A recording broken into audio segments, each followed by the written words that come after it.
Chapter 1. Genius No More. Spirit, third stage.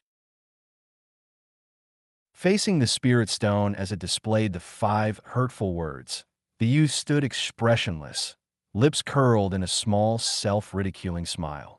He tightly clenched his fist, and because of the strength used, his slightly sharp fingernails dug deep into the palm of his hand, bringing brief moments of pain.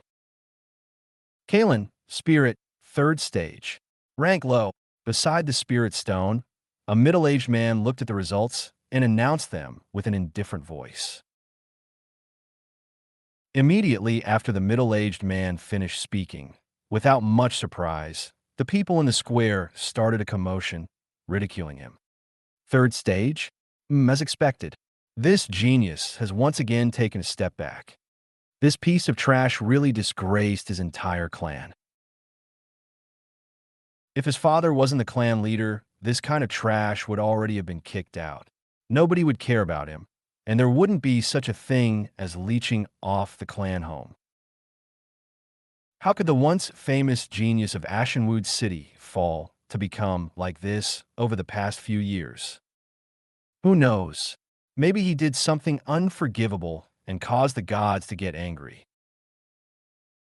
The ridicule and laughter directed at him came from all directions and resonated in the motionless youth's ears as if piercing his heart. He could not help but breathe heavily. He raised his head to reveal a delicate and immature face, jet-black eyes glancing past the people of his age that ridiculed him. His lips, which were previously full of self-ridicule, turned to fill with bitterness instead. These people, were they always this cold? Or was it because 3 years ago they smiled humbly to congratulate me, and now they wanted to take it back? Smiling bitterly, Caelan turned around and silently walked back to the group of people. His lonesome figure seemed to be unable to fit in with the surroundings. Next up, Charmaine. Hearing the tester's voice, a teenage girl quickly ran up from the crowd. The moment she got on stage, the murmurings and discussions quietened down, and every pair of fiery eyes were locked on her face. The teenage girl wasn't more than 14 years old. Although her beauty wasn't immediately evident, her small childish face combined with her innocence captured the attention of the audience. She quickly stepped forward and put her tiny hands on the black stone. She then closed her eyes gently. As the girl closed her eyes, the stone shined brightly once again. Spirit, 7th stage. Charmaine, spirit, 7th stage. Rank high. Yeah. Hearing the tester read out the result, the teen girl smiled proudly. 7th stage spirit. How impressive. At this rate, in 3 years, she'll be named a true disciple already. She really fits the name of the clan's seedling. Hearing the unanimous praise coming from the crowd, the girl's smile turned even wider. Vanity, the temptation that so many girls are unable to resist.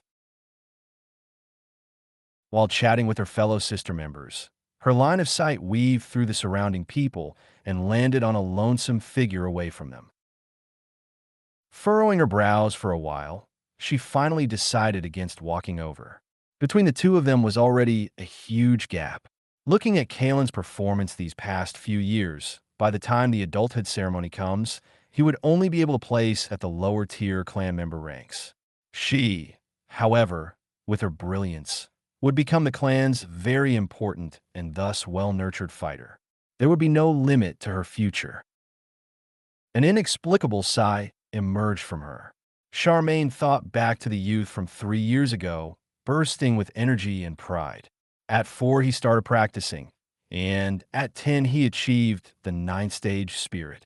At 11, he broke the 10th stage spirit barrier and condensed his spiritual vortex successfully. He became the youngest disciple in the clan since the past 100 years.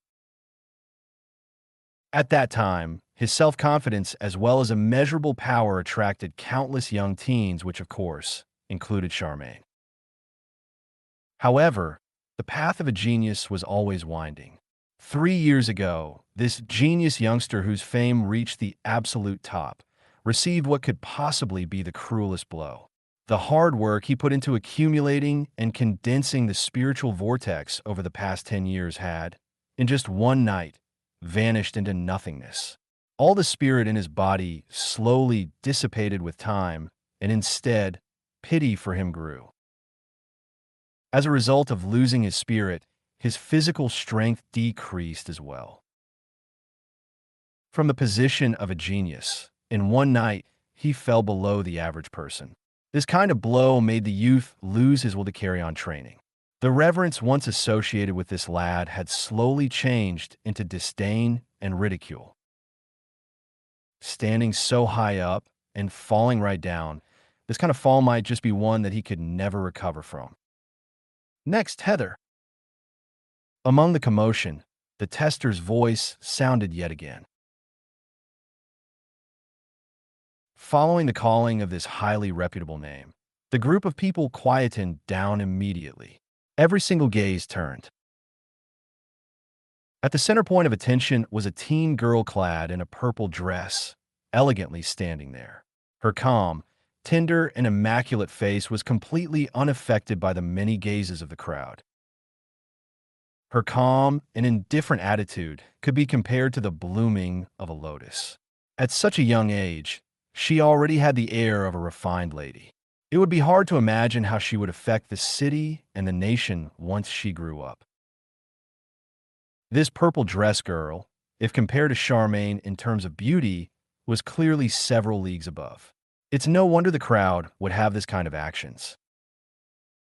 Taking small, graceful steps, the girl named Heather walked up in front of the stone. She stretched her small hand out, and the purple sleeve mixed with black and gold threads fell down her arm, revealing a delicate snow-white wrist. She touched the stone lightly.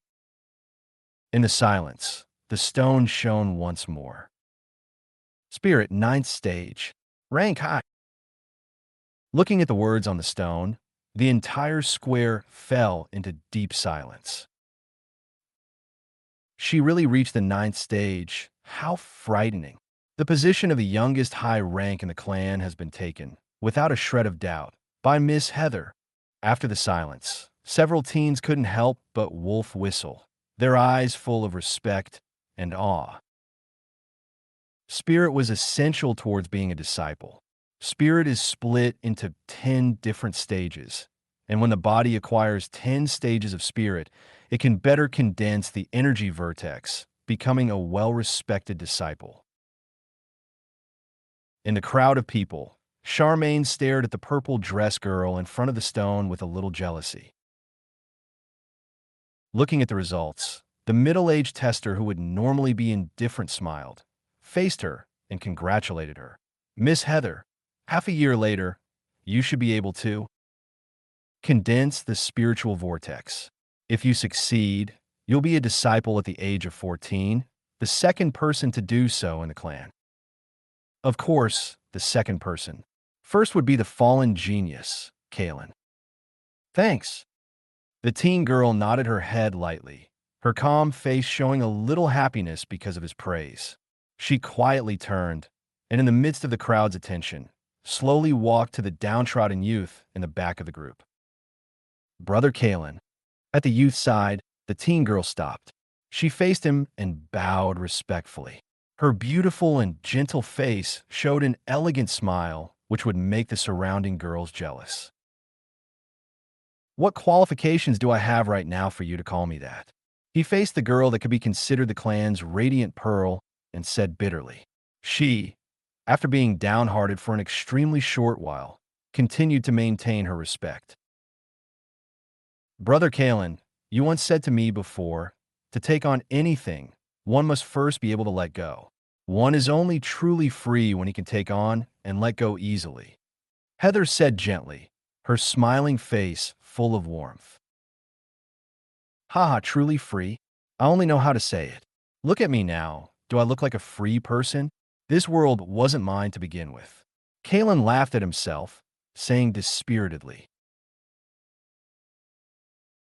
Facing Caelan's somber mood, Heather's fine brows furrowed a little, and she said seriously, "Brother Caelan, though I don't know what's happening to you, I honestly believe that you will stand again and reclaim your lost glory and respect."